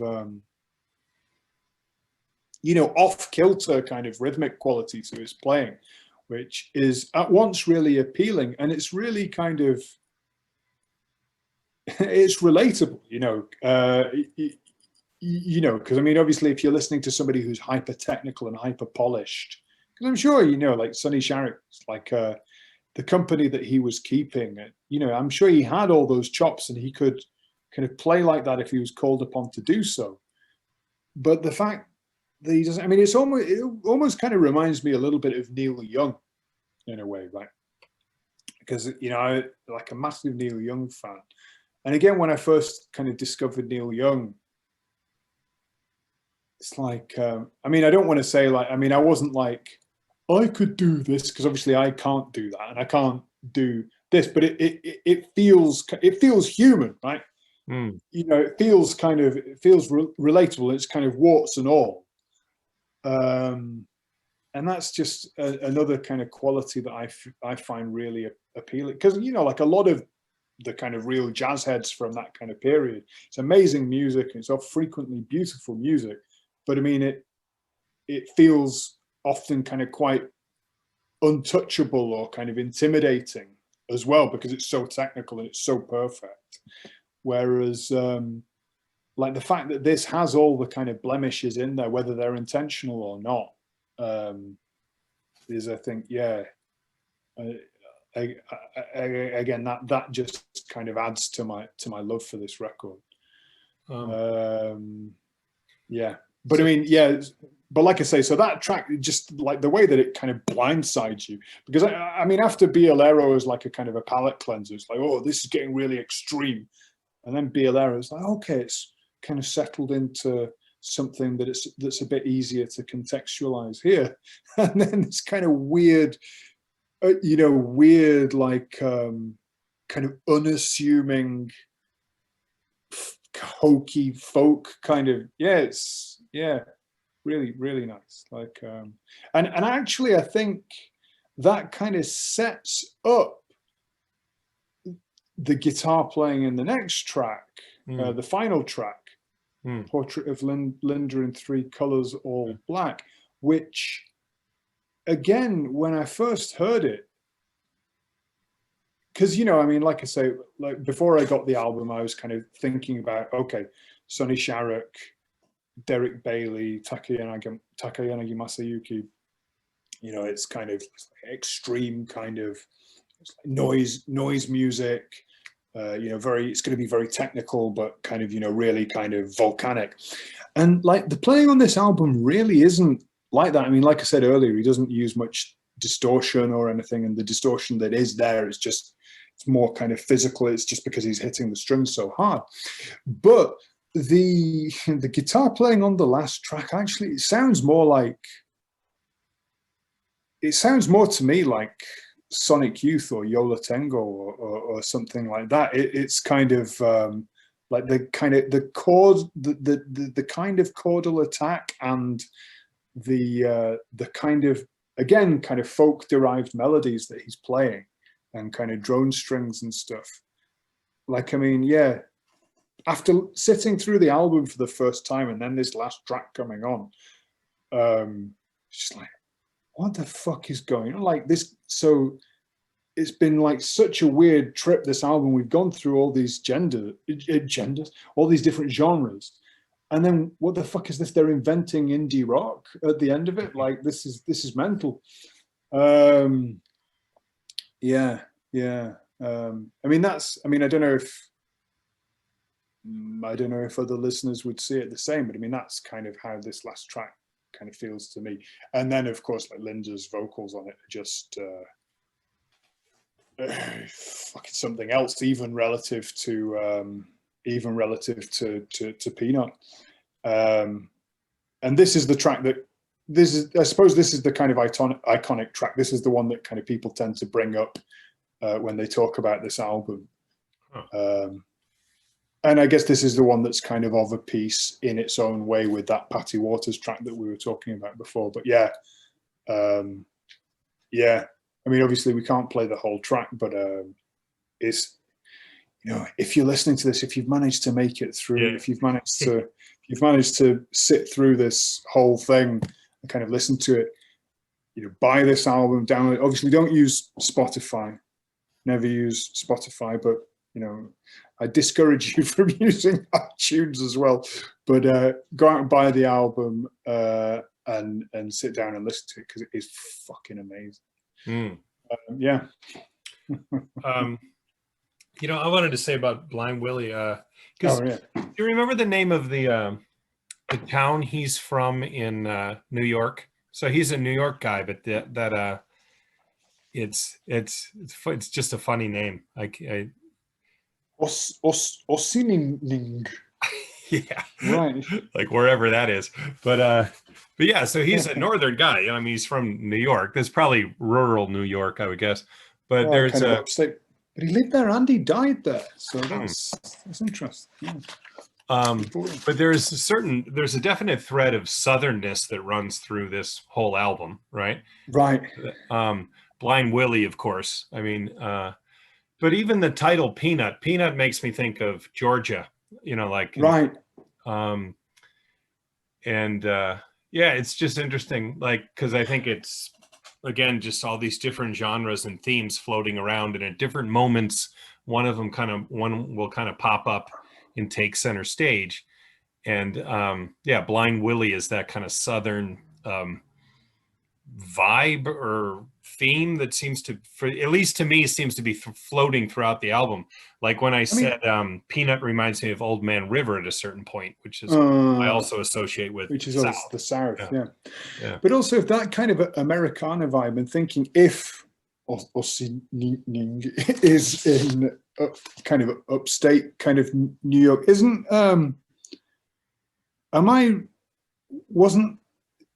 like the band do their kind of recording up like near Woodstock. Yeah, Catskill kind of right, Woodstock, right. Yeah. And I know kind of like Big Pink, I think was near Woodstock. Yeah, music. And then that Mercury Rev album, Deserter Songs, when they kind of made their comeback and they drafted in or like Levenhelm and Garth Hudson. And I think that was kind of all recorded up there. Yeah. Okay. Yeah, I think that was recorded in like the Catskills or something. So I don't know. So I mean, there's like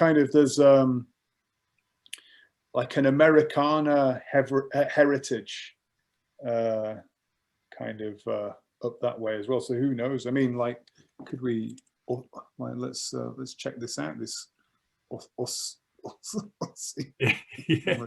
I mean, yeah, I didn't write it down anywhere, but I remember the name of his town. You know, it's like, wow, right, that's a crazy name. A town located along the Hudson River in Westchester County, New York. Two villages, the village of Ossining and so he's kind of like small town New York, somewhere in. Right. Yeah, it looks like it's. I mean, my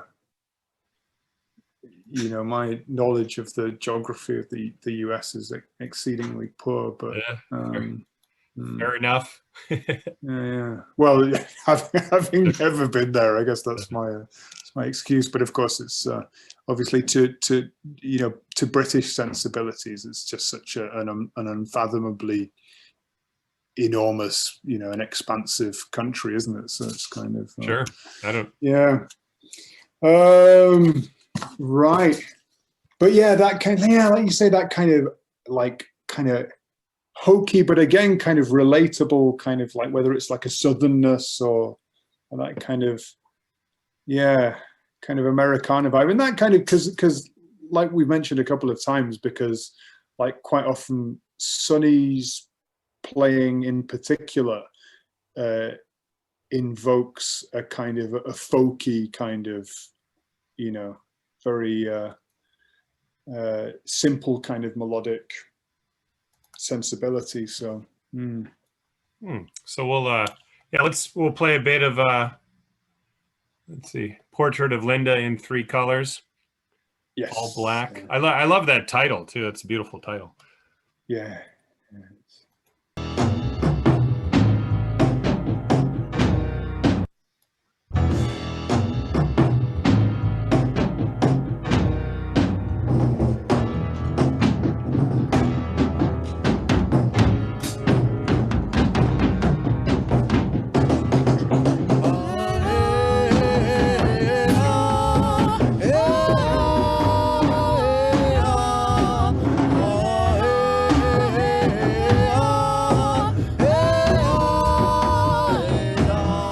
That's got to be Milford, right? I think that's.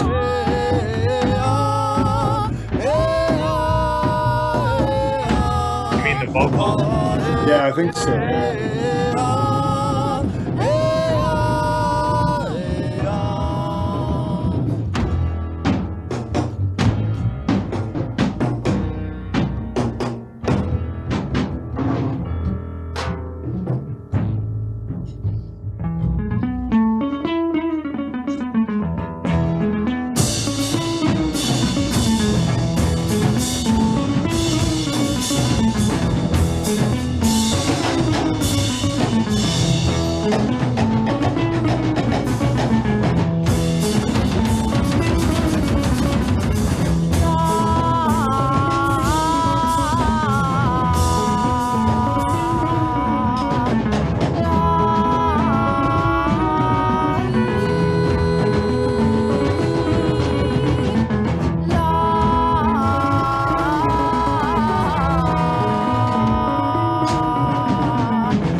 I mean, like I said, like that guitar playing, like from that kind of that section with that kind of, to me that sounds like like Yola Tengo or Sonic Youth, or sounds a little bit like kind of Lauren Connors. It's just fucking amazing. Just Well, fucking amazing. Like, when you said that, I mean, leading into it, that, you know, the foundations of indie rock, I wasn't sure what you were talking about, but just then listening to it while thinking of that, I really heard Neutral Milk Hotel, you know? right. Yeah, definitely. I mean, a Neutral Milk Hotel. Yeah, that's an interesting one, because obviously, you know, Aeroplane Over the Sea has a lot of those same kind of like mariachi kind of, you know, elements that they're kind of that are being brought into it. Yeah, I'd say that's there. Like, yeah, definitely. Especially when the trumpet came in, it just reminded me of Neutral Milk moments where you're just completely not expecting a trumpet and a trumpet comes in. Like on like Two-Headed Boy or something. Like yeah. That's actually, I'd never, and again, probably that was another of the albums that I was listening to most around this same time. So it's weird to me that I never actually made that connection, the similarities there. I mean, I was always kind of listening to it and thinking like, wow, this guitar playing sounds like fucking Sonic Youth or whatever. But actually, yeah, Neutral Milk Hotel is a really good comparison there as well. But I mean, that's as much to do, as you say, with the trumpet as anything else. But I mean, oh God, like Milford Graves is fucking playing on this. It's just fucking unbelievable. It's fucking unbelievable. It's I mean, you know, it's just so, I mean, like I say, I mean, I'm maybe kind of hammering this particular, you know, adjective, so like human, but it's so kind of, I don't know, it's just so kind of, it's a little bit like, I mean, obviously kind of forget the direction that he's gone in now, but if you think about like peak Van Morrison on like Astral Weeks or something, or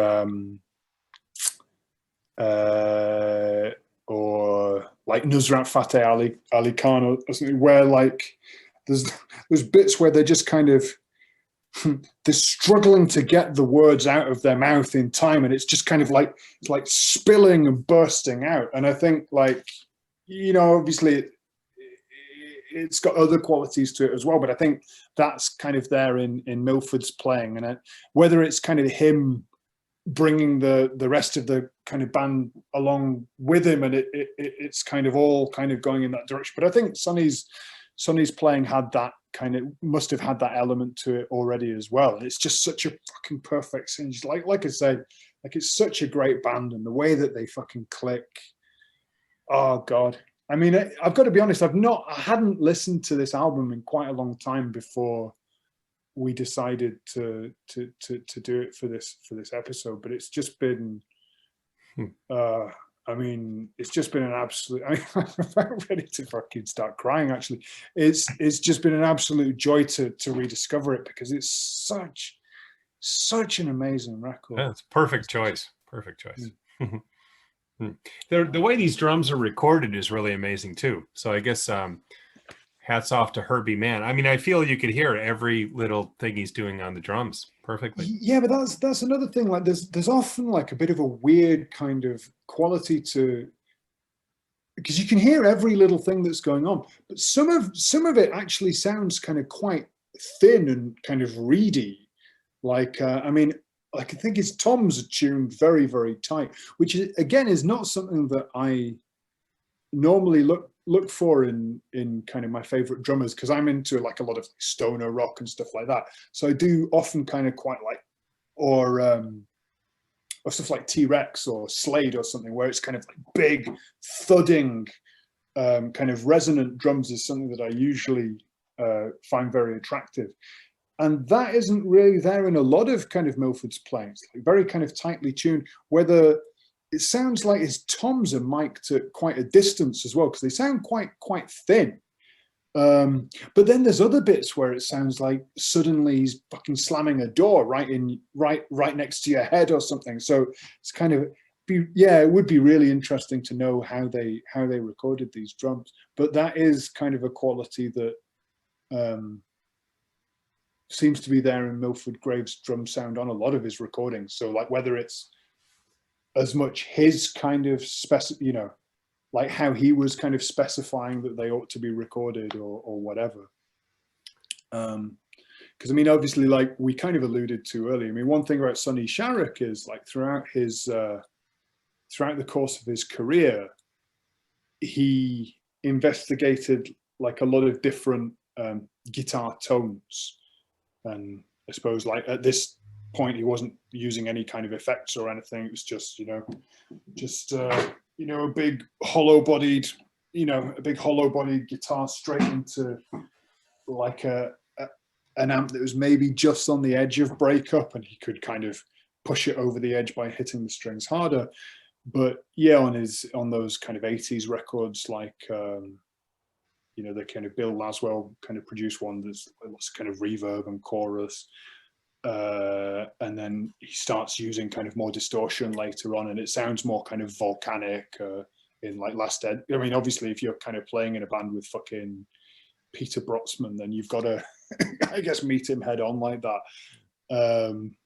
Otherwise, he'll just get fucking steamrolled. What? Okay, yeah, we're back. All right.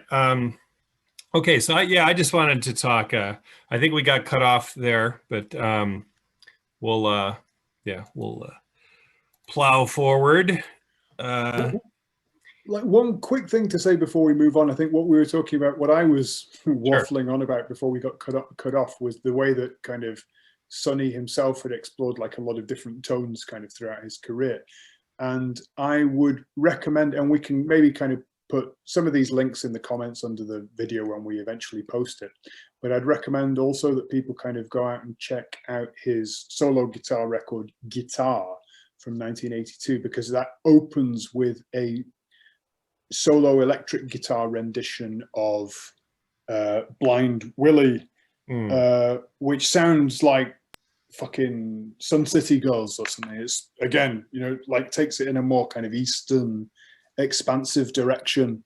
But again, that's kind of one of the things that I love about this kind of improvised music in general, but guitar, but the way that you can kind of take a motif and then kind of just extrapolate it out in all sorts of different ways. So that's well worth checking out, I think.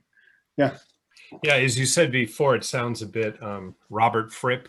Yeah, definitely. Like kind of no pussyfooting kind of.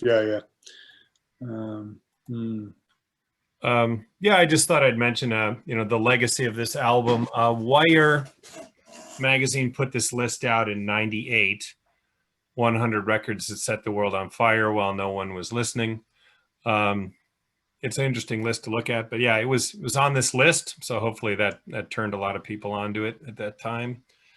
I think it was about 24 or 25 on the list, whatever the ranking means. But okay, so this was from a piece on Linda Sharrock from 4 years ago, 2017, and just when they mentioned this album, right, a stone cold classic, Black Woman is an extraordinary piece of energy music that goes way beyond jazz. So I've seen them use the phrase energy music a couple times when reading about this album. Which is kind of an interesting, because I mean, I suppose that kind of relates to, I mean, I guess like the term that's often used for a kind of Archie Shepp, Alan Silver, bits of Isla and kind of Coltrane, kind of interstellar space kind of era. Coltrane's fire music is kind of quite often applied to those. But yeah, I mean, again, I'd say that this is, because like I say, there's, yeah, I mean, like there's, to me, the kind of the energy that I get off most of the album is like thinking about it in kind of synesthetic kind of ways, just like kind of bursts and blasts of kind of sunlight and kind of warmth and ecstatic kind of bursts of energy. And in that sense, I'd say that's a really good way to encapsulate that. Like,